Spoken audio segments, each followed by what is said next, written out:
भारत की रक्षा सुरक्षा ऐसे नेताओं के हाथ में सही रहेगी? हो सकता है आगे आने वाले समय में चुनाव जीतकर आए, तो क्या रहेगा, क्या हमारा दायित्व है? और मेरे जैसा आदमी जो ओपिनियन मेकर है वो ये कहता है कि ऐसे लोगों से हमें सावधान रहना चाहिए, क्योंकि ये इनकी अंदर का जो अंदर की जो बातें हैं वो बाहर निकल के आ रही हैं, बौखलाहट में ही सही, लेकिन बौखलाहट में कभी आप अपने माँ बाप को गाली नहीं देते।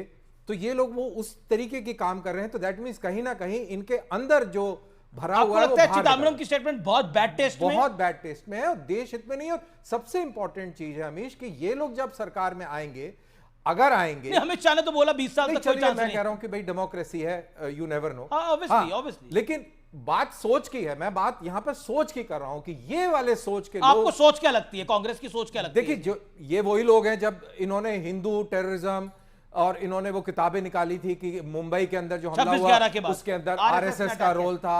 आपने पूरा प्रयास किया है नैरेटिव को बदलने का, पाकिस्तान को शील्ड करने का और पूरे नैरेटिव को यह बताने का कि सब कुछ होम ग्रोन है, हम ही आपस में ये काम कर रहे हैं, आप तो पाक साफ हैं। तो अगर इस तरीके की मंशा आप रखते हैं, सोच रखते हैं, तो देश की रक्षा सुरक्षा के लिए बहुत खराब है। ये चिदंबरम साहब ने क्लीन चिट क्यों दी है पाकिस्तान को? कभी 26/11 पे आप आरएसएस पे जिम्मेदारी डाल देते हैं। एक मिनट, यहाँ पे सर 70 साल तक यहाँ पे सेकुलर पार्टियों का राज रहा, तो ये देश टूटा क्या? यहाँ बैठ के कर्नल दानवीर से पूछे, इन्होंने जब नौकरियां करी थी तो क्या यूपीए के नौकरी नहीं होती फौज की? तब देश तोड़ दिया हमने। नहीं, जब होम मिनिस्टर थे तो देश तोड़ दिया। चिदंबरम देश सेवा होती है। मैं श्रीवास्तव जी, मैं यही कह रहा हूं, करने दीजिए मुझे, मैं यही बता रहा हूं। अरे मैं बीच में बोलना जरूरी है ना, जो लोग बोल रहे हैं सुनना पड़ेगा भाई। एक सैनिक बोल रहा है, आपको सुनना पड़ेगा। नौकरियां करी, जब नौकरियां करी तब बिल्कुल आस्था थी, लेकिन अब वो आस्था टूट रही है। अब हमें ये लग रहा है कि हे भगवान, ये कौन लोग बैठे थे?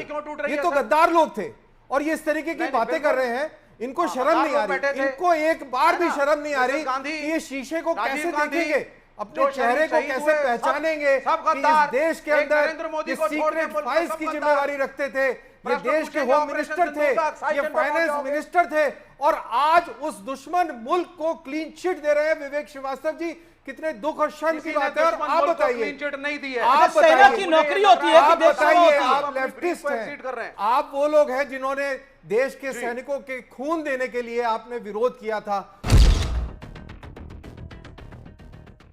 He said at 1:35 we called Pakistan. We called Pakistan at 1:35 and we told them that we have hit non-military targets and we do not want escalation. The DGMO of India was told by the government of India to ask for a ceasefire at 1:35 at night itself, on the night of Operation Sindoor. You told the Pakistanis exactly what you would do. You told them that we will not hit military targets. You told them we do not want escalation. Speaker sir, you imagine, दो लोगों के बीच में लड़ाई हो रही है, दो लोगों के बीच में लड़ाई हो रही है, एक आदमी जाके दूसरे को घूंसा मारता है और फिर कहता है देखिए मैंने घूंसा मार दिया, अब एस्केलेशन नहीं कीजिए। मतलब आपने पाकिस्तान को डायरेक्टली अपनी पॉलिटिकल विल बता दी कि आपके पास लड़ने की पॉलिटिकल विल है ही नहीं, कि आप लड़ना ही नहीं चाहते हो। और ये डिफेंस मिनिस्टर ने कहा है कि हमने, डिफेंस मिनिस्टर यहां हाउस में कहने कि हमने पाकिस्तान से जाके कहा कि हमने आपको एक झापड़ मारा है, मगर हम आपको और झापड़ नहीं मारेंगे।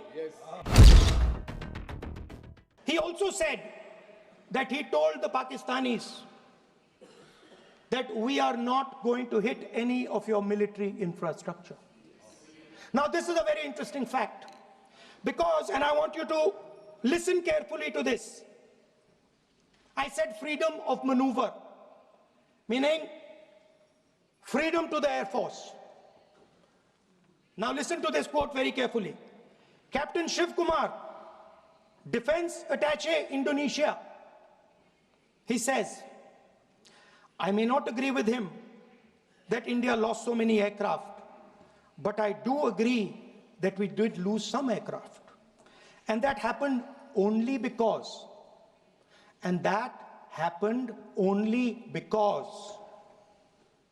of the constraint given by the political leadership to not attack the military establishment and their air defense.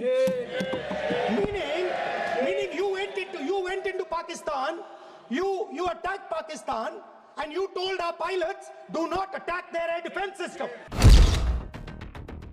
Donald Trump has said 29 times. 29 times he said, 29 बार उन्होंने बोला कि भैया मैंने सीज फायर करवाया। अच्छा, अगर वो झूठ बोल रहे हैं तो अपने भाषण में यहां प्रधानमंत्री कह दें कि वो झूठ बोल रहे हैं। यहां पे अगर दम है तो यहां पे प्रधानमंत्री बोल दे कि ट्रंप झूठ बोल रहे हैं। If he has the courage of Indira Gandhi, let him say here that Donald Trump, you're a liar. That you did not make us ceasefire and that we did not lose any planes. Let him say it here.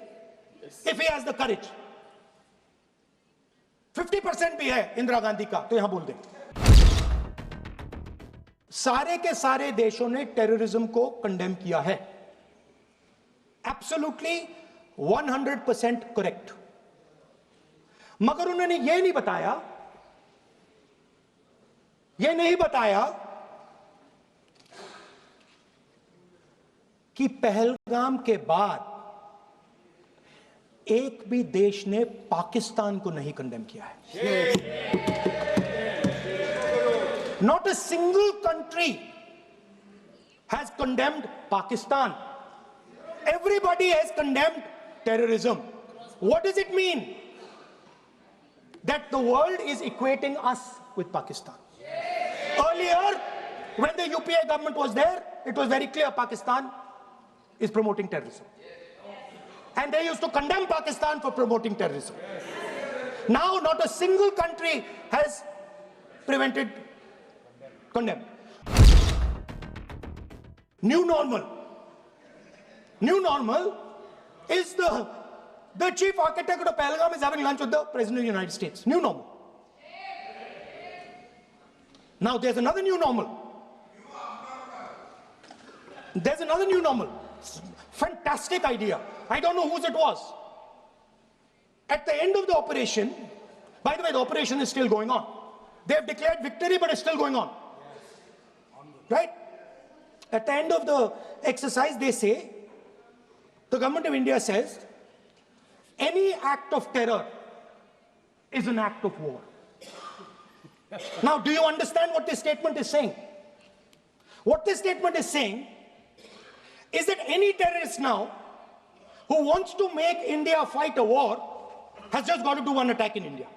मतलब आपने पूरी की पूरी power आतंकवादियों को उठा के दे दी कि भैया आपको युद्ध चाहिए ना, आप एक अटैक कर दो, युद्ध हो जाएगा। It's craziness. You have taken the entire idea of deterrence and turned it upside down. Right? So today, no, 1 second, you're laughing. Tell me something. The next terror attack that happens, what will you do?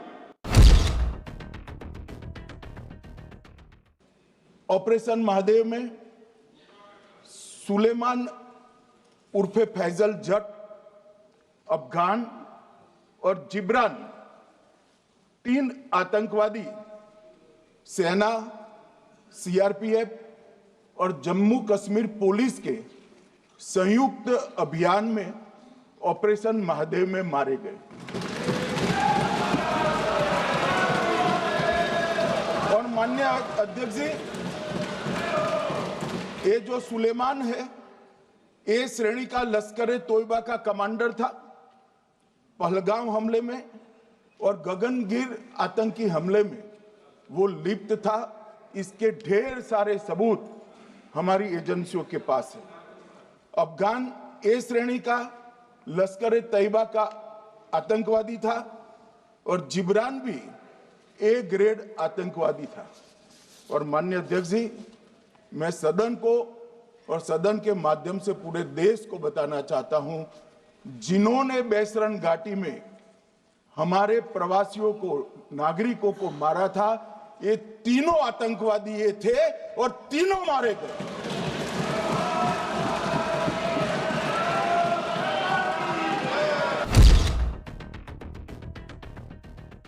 बाद में NIA की जांच पर आता हूं। NIA ने पहले से ही इनको, जिन्होंने आसरा लिया था, वो लोगों को गिरफ्तार कर रखा था। उनको खाना पहुंचाने वाले लोगों को अपने कब्जे में रखा था। तो जब आतंकवादियों के शव श्रीनगर आए, इनसे पहचान कराई गई। 4 लोगों ने पहचान लिया, यही 3 लोग थे जिन्होंने पहलगांव में आतंकी घटना को। मगर हमने इस पर भी भरोसा नहीं किया मान्यवर, कोई जल्दबाजी नहीं की। हमने जो आतंकी घटना स्थान से कारतूस मिले थे, वो कारतूस का एफएसएल रिपोर्ट पहले से करा कर रखा था और चंडीगढ़ सेंट्रल एफएसएल के अंदर बैलिस्टिक रिपोर्ट के आधार पर उनका रिपोर्ट तैयार था। जब ये कल आतंकवादी मारे गए, इनकी 3 राइफलें पकड़ी गई। एक M9 अमेरिकन राइफल थी और 2 AK-47 राइफल थी। जो कारतूस मिले थे वो भी M9 और AK-47 के भी थे, मगर हमने इससे भी संतोष नहीं माना। ये राइफलों को एक विशिष्ट विमान के द्वारा कल रात को 12 बजे चंडीगढ़ पहुंचा गया और पूरी रात फायरिंग कर इसके भी खाली खोखे जनरेट किए गए। 2 खोखों का मिलान किया गया, राइफल की नाली और निकले हुए खोखों का भी मिलान हो गया।